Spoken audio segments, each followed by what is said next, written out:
Bonsoir à toutes et à tous, bienvenue sur la chaîne Astro Duodécime. Très heureux de vous retrouver ce soir pour une vidéo consacrée à la compréhension et à la connaissance de l'astrologie. Je suis très heureux de vous retrouver et je commence bien évidemment par les remerciements pour tous les gens qui écrivent et qui me contactent. Je vous remercie et soyez-en tous vraiment remerciés. Vos retours, vos demandes de consultation, tout cela est un carburant qui n'a pas de prix pour moi et pour ces vidéos et pour le partage que nous vivons ensemble ici sur la chaîne Astro Duodécime. Si vous n'êtes pas encore abonné à la chaîne, faites-le maintenant. Astro Duodécime est une chaîne d'astrologie moderne, l'astrologie du 21e siècle, qui s'appuie sur l'astrologie traditionnelle, la connaissance des traditions et des textes anciens, qui remontent jusqu'à l'hellénistique, jusqu'à l'astropsychanalyse, l'astropsychologie, l'astrologie karmique. Bref, vous avez l'ensemble des pratiques astrologiques, en tout cas une grande partie de celles-ci, qui sont réunies dans cette chaîne et dans ma propre pratique. Voilà. Donc soyez les bienvenus, n'hésitez pas à nous rejoindre, abonnez-vous, likez, commentez, partagez. Et maintenant, place à l'analyse de ce qu'est une lunaison. Alors, je vais enlever mes lunettes déjà, ça m'évitera de me sentir ébloui. Vous avez sur ma gauche un diagramme que j'ai souhaité vous présenter, qui n'est pas de moi, mais que j'ai récupéré dans une publication et que je trouve pas mal fait. Voilà, je l'ai un tout petit peu modifié, mais bon, sans plus. Vous avez sur la gauche le soleil. Le soleil représente, on va dire, l'ensemble des princeps, des idées, semences que l'univers peut imprimer. À côté, vous avez la planète Terre et l'orbite de la Lune autour, avec les différentes stades de cette orbite qui représentent les différentes phases lunaires. Et enfin, la dernière échelle que vous pouvez voir ici sur la gauche représente les aspects du disque lunaire dans le ciel. Quand c'est complètement sombre ou noir, c'est qu'il n'est pas visible, et ainsi de suite. Après, vous connaissez le premier croissant, le quartier, la pleine lune, etc. Et vous pourrez suivre comme ça, dans l'ordre, les évolutions. Avant de parler plus avant de ce qu'est une lune, une nouvelle lune et une pleine lune, je vais d'abord vous expliquer pourquoi cette vidéo. Vous voyez sûrement fleurir sur internet nombre de vidéos d'astrologues ou de tarologues ou venant de confrères ou d'amateurs éclairés, parfois de profanes même, présentant toutes les nouvelles lunes, toutes les pleines lunes, mais sans réellement vous expliquer pourquoi c'est important d'étudier cette mécanique céleste et ce que cela recoupe. Pourquoi ça fonctionne dans la logique de l'astrologue, pourquoi ça fonctionne pour comprendre et interpréter le climat astral. Qu'est-ce qui nous permet de tirer des enseignements au niveau du sens, de la symbolique, derrière cela. Et c'est ce que je souhaite vous expliquer ce soir, sans être trop dans le scolaire, dans la formation, mais simplement dans l'information, puisque vous savez qu'aujourd'hui, l'intérêt, c'est de ne pas être dans l'accumulation des savoirs, mais d'entrer dans la connaissance. Voilà. On va parler ensemble de quelque chose qui me tient à cœur également, qui est bien évidemment le pas de 12 pas de 30 degrés autour du zodiaque. Le 12, vous l'avez compris, c'est un chiffre clé dans l'astrologie, c'est un chiffre clé tout court dans l'ésotérisme, et duodécime, le nom de la chaîne, n'y est évidemment pas étranger puisque cela signifie 12, ou en tout cas représenté par 12 parties en latin, tout dépend des modes de traduction. Je ne vous en dis pas plus, à vous aussi de chercher derrière, vous savez que j'aime bien vous faire travailler, il faut aussi aller creuser l'information, mais voilà le sens du mot duodécime. 12 signes du zodiaque, 12 mois de l'année, 12 heures dans un cadran, 2 fois 12 heures, etc., etc.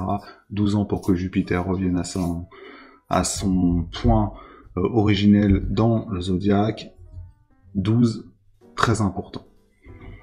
Les 12 tribus d'Israël, enfin je pourrais vous en citer plein, et si je me lance là-dessus, la durée de la vidéo risque d'être assez longue. Alors avant d'aller plus ou moins sur le petit diagramme qui est sur la gauche, je vais vous en présenter un autre, qui va rappeler rapidement comment fonctionnent autour du cercle zodiacal les aspects. Les aspects, c'est ces formations angulaires que nous avons comme objectif d'analyser pour tirer du sens lorsqu'on fait de l'astrologie, les rapports angulaires entre les planètes. Donc, pardon, je vais vous afficher cette image, et une fois que vous l'aurez à la fenêtre, vous pourrez,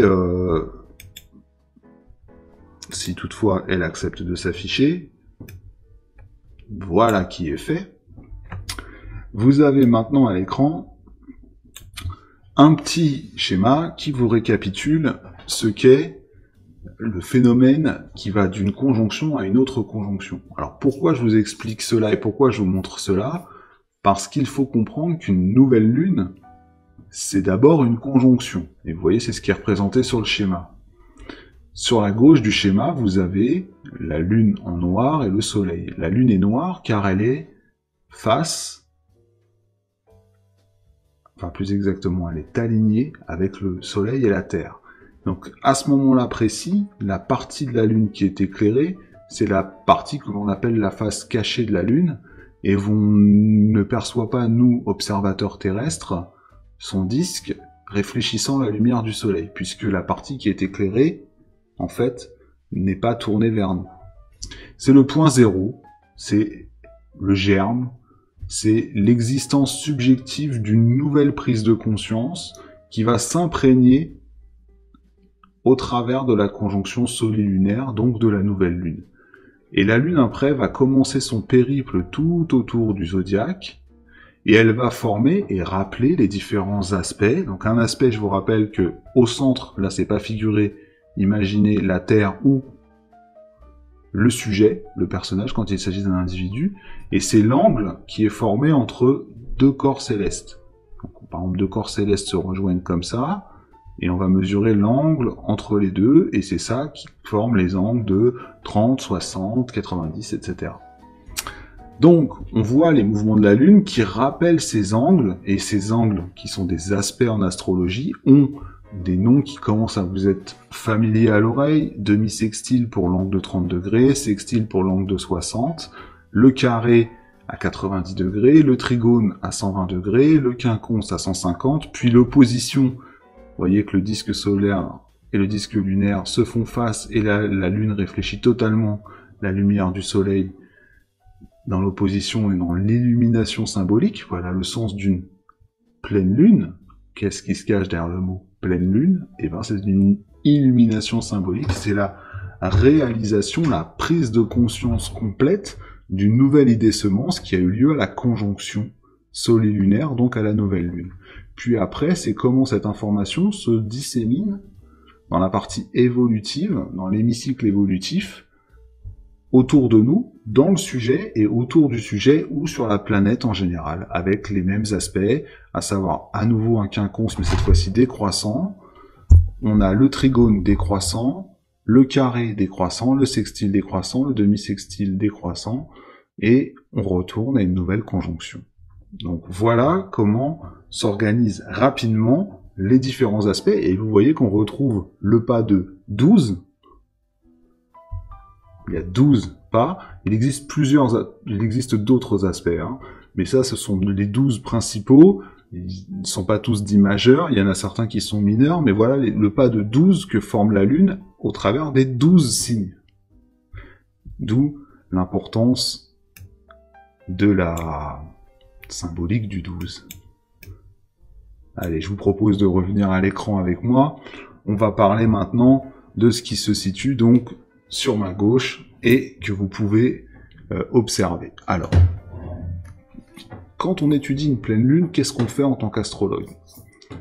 L'idée semence de la conjonction que je vous ai montré tout à l'heure, celle qui a lieu lorsqu'il y a l'alignement parfait entre la Terre et le Soleil et la Lune, au moment où la Lune n'est plus visible, c'est pas simplement une idée qui émane comme ça du Soleil, c'est comme une photo, c'est comme un négatif, comme si ça s'imprimait sur une plaque négative, en négatif, vous savez, en argentique, en photographie, du ciel du moment, de l'instant de la nouvelle lune. à l'instant exact. C'est pour ça qu'on calcule une heure exacte. Après, les champs d'expérience, c'est-à-dire les maisons dans lesquelles ça va s'exprimer au quotidien pour chacun et pour les différentes zones géographiques, dépend évidemment de l'endroit où vous vous trouvez et des propres récepteurs astrologiques, donc des propres positions planétaires que vous avez dans votre thème. Le message qui s'imprime à la nouvelle lune et que la lune va transmettre, c'est celui des différents aspects planétaires dont on va tenir compte dans le ciel environnant. Par exemple, en ce moment, nous sommes en Balance, le soleil est en Balance, la lune est en train d'effectuer son tour lentement du zodiaque en 29 jours, un peu moins, mais on va résumer à 29, et on a, au moment où il y a eu la nouvelle lune en Balance, il y avait cette triple conjonction dont je vous parle souvent en Capricorne, avec Jupiter, Saturne, Pluton. Vous aviez Mars en rétrogradation en Bélier, vous avez toujours Mercure qui rentre dans le signe du Scorpion et qui va bientôt être rétrograde. Vous avez Vénus qui est en... Voilà que j'ai un trou. Vénus qui est en Vierge, pardon. Toutes mes excuses. Uranus qui est en Taureau. Voilà. Tous ces éléments-là forment un ensemble à décoder pour l'astrologue. L'astrologue va établir un certain nombre de traductions, une sorte de partition du ciel. La lune va donner le rythme, le tempo de lecture, puisque de par son retour régulier, c'est elle qui imprime le rythme de la partition cosmique. Hein. Pour ceux qui font de la musique, vous comprendrez le sens du mot rythme et du sens du mot tempo. Et l'astrologue interprète la partition céleste. Il la décode, puis il l'interprète. C'est une forme de solfège cosmologique, philosophique, astrologique. Alors, qu'est-ce qu'on essaye après de transmettre aux gens lorsqu'on parle des événements d'une nouvelle lune et d'une pleine lune?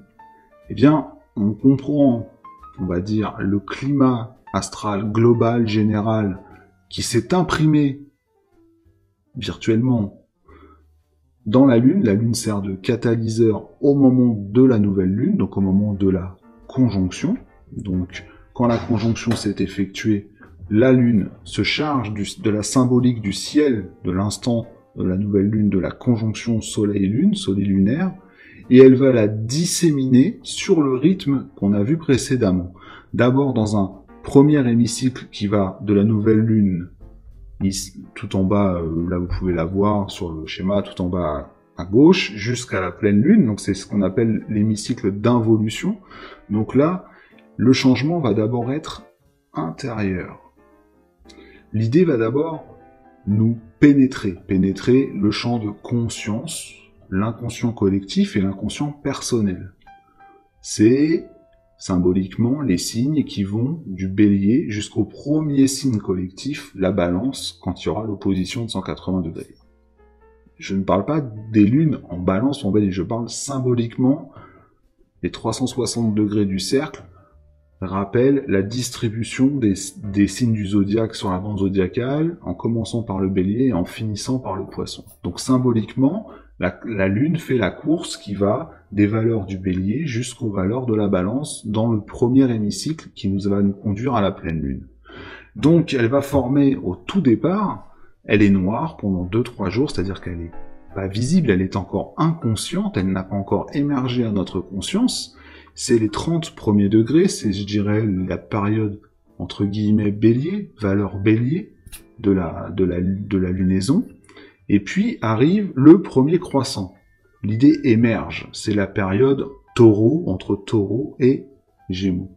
On est dans ce qu'on appelle le demi-sextile. On a une focalisation, on prend conscience, il y a un focus qui s'opère en nous sur les énergies qui se sont imprimées à la nouvelle lune. Le premier croissant passé, nous arrivons au premier quartier. Premier quartier, il est symbolique parce que c'est le premier carré. Le carré, donc, symboliquement, c'est une crise d'action, c'est un moment de tension.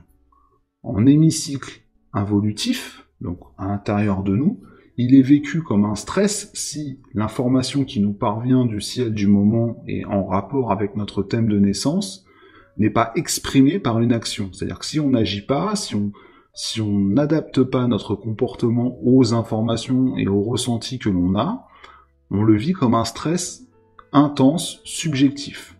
C'est le premier quartier. Ensuite, la Lune continue, elle va devenir progressivement gibbeuse, c'est-à-dire quasiment pleine, pas tout à fait, c'est-à-dire qu'elle va aller jusqu'à l'état de quinconce, en passant par le trigone. Le trigone 120 degrés, c'est le moment où on prend conscience, c'est-à-dire qu'après la crise d'action, si on a réussi à mettre en mouvement les énergies dans notre vie, arrive une expansion de conscience. Donc on a emmagasiné la nouvelle information que le ciel transmettait à la conjonction solaire-lunaire, donc à la nouvelle lune, et ça crée chez nous une expansion de conscience.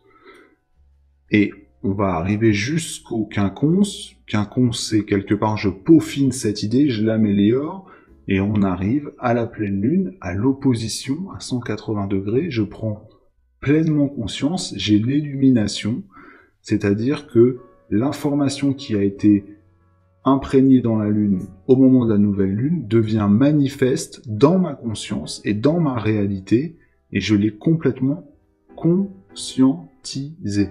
C'est par la conscience que l'on comprend, que l'on prend avec et qu'on accède à la connaissance, que l'on est avec. Deuxième partie de l'hémicycle, cette fois-ci on est dans l'évolution. Une fois cette prise de conscience faite, la Lune continue son parcours, elle redevient gibbeuse, mais cette fois-ci c'est l'obscurité qui prend le pas sur la lumière légèrement. On va être dans le partage. C'est un nouveau à quinconce, mais un quinconce décroissant. On va essayer de communiquer aux autres ce que l'on a compris de ce schéma d'évolution qui a eu lieu pendant la lunaison. La Lune continue, elle arrive à son dernier quartier. Le dernier quartier, c'est le moment où s'exprime le carré, le dernier carré. Entre les deux, il y aura eu le trigone décroissant, c'est-à-dire que, tout comme le quinconce, j'aurais exprimé ma compréhension du phénomène que j'aurais appris à la nouvelle lune, et le dernier quartier, donc le quartier décroissant qui correspond au dernier quartier de la lune, et donc le carré décroissant, c'est la réévaluation. C'est-à-dire qu'à partir de maintenant, j'ai pris conscience, j'ai emmagasiné une information nouvelle, et je suis né à nouveau à moi-même avec une nouvelle information sur l'univers qui m'entoure. Comment je réévalue mon action, mon chemin de vie, ma course dans l'expérience conscientisée de la vie humaine, comment je réévalue mes anciennes façons de penser le monde et ma propre vie. Puisque si j'ai bien fait le travail, cette nouvelle notion qui m'a été intégrée par le ciel, par le message du ciel, me permet de me développer en conscience. Donc c'est une nouvelle crise d'action, mais cette fois-ci qui va concerner la façon dont je vais peut-être changer mon comportement. Puis la Lune continue, elle arrive à son dernier croissant, le dernier croissant correspondant entre le sextile et le demi-sextile décroissant. Donc c'est la période où je réalise que j'ai fait tout le chemin qui était demandé dans la lunaison, j'ai fait ma prise de conscience, et j'ai élargi mon champ de vision, je l'ai transmis aux autres, j'ai réévalué mon action dans la matière, j'ai réorganisé mon quotidien en fonction de cette information. Désormais, je suis dans un acte libératoire, c'est-à-dire que je suis prêt à accueillir à nouveau une nouvelle semence d'idées, à la future conjonction qui aura lieu à la nouvelle lune. À la nouvelle lune qui arrive, la lune rebascule dans l'obscurité complète, et le soleil va imprimer le ciel du moment de la prochaine nouvelle lune, pour inscrire dans l'inconscient collectif de l'humanité, mais aussi à titre personnel, une nouvelle mécanique, d'abord d'involution, puis d'évolution. Voilà pourquoi la pleine lune et la nouvelle lune sont des éléments clés et moteurs de l'astrologie et pourquoi on les étudie. Donc, je vais simplement vous rappeler la chose suivante, c'est qu'il est difficile de pouvoir faire des prévision astrologique qui soit adaptée sur un média généraliste comme la vidéo YouTube ou autre, qui soit adaptée à chacun d'entre vous, car il est évident que la façon dont vous allez recevoir cette information dépend de ce qui est programmé dans votre propre thème de naissance, dans ce qu'on appelle la promesse du thème. Vous n'allez pas recevoir ces énergies de la même façon. Tout simplement parce qu'aux différentes étapes que je vous ai indiquées là, et en se rappelant du premier schéma que je vous ai montré, pour chaque aspect que la Lune va former avec le Soleil, elle va peut-être rentrer, elle aussi, en conjonction avec d'autres planètes, et donc les activer sur le mode soit du sextile, soit du carré, soit du quinconce, soit de l'opposition au moment de la pleine Lune, etc., etc. Et s'ajoute à ça les planètes en transit, c'est-à-dire les mouvements des autres corps célestes au moment de la lunaison. Donc vous voyez que tout ça fait un package, et que pour pouvoir l'adapter à la personnalité, à l'individu, il faut connaître le thème de naissance.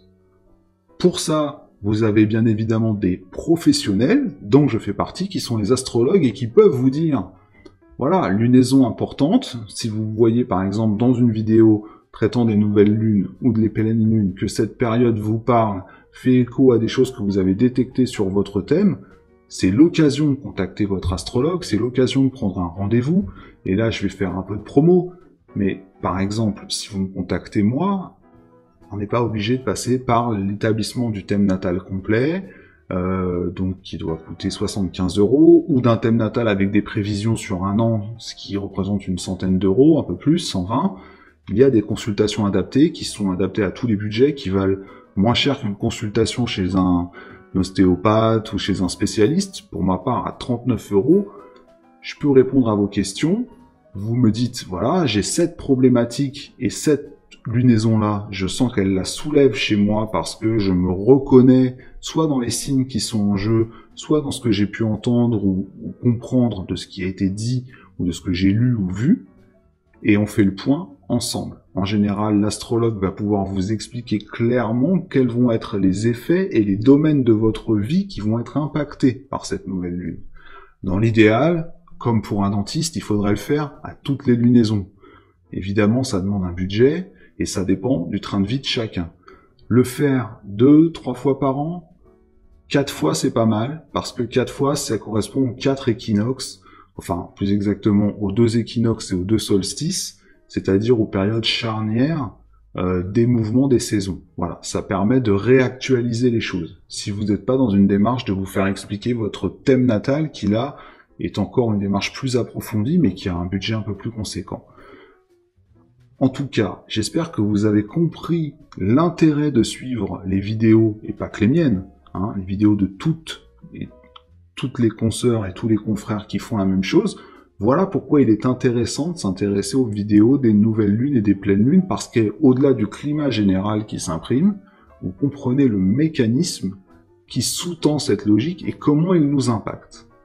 J'espère que cette vidéo vous aura intéressé et plu, et surtout si elle a suscité chez vous des questions, n'hésitez pas à les poser sous la vidéo, à partager cette vidéo sur Twitter, sur Facebook, sur tous les supports, en fait, sur tous les réseaux sociaux qui vous feront plaisir. Et puis si vous souhaitez avoir une consultation avec moi, eh bien le site astro-duodécime.fr vous rappelle les tarifs et vous pouvez m'envoyer un mail et je vous réponds très vite. Vous pouvez me contacter sur Facebook directement ou sur YouTube. Et en attendant, je vous dis à très bientôt. Je vous remercie de votre attention. J'ai encore plein de surprises pour vous et surtout dites-moi si ce format explicatif vous a intéressé. À bientôt. Ciao.